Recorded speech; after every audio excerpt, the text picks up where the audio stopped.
Kana wajahnya alam cap pedeng, cap sekurang bajar raja, nyancap bapak labang bapak pun kena bajamun budatem jaga, Aceh bukti jatah.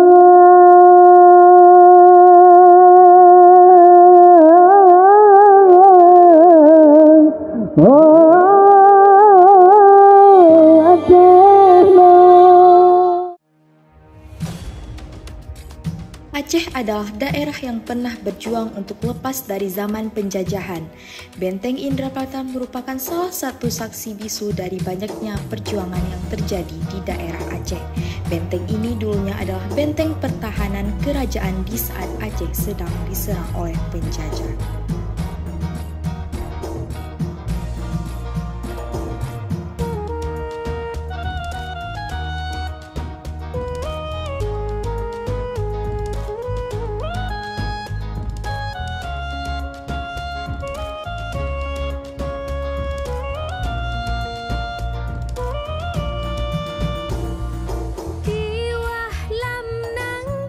Jika dilihat secara menyeluruh, Benteng Indrapata memiliki nilai tersendiri sebagai objek tujuan wisata.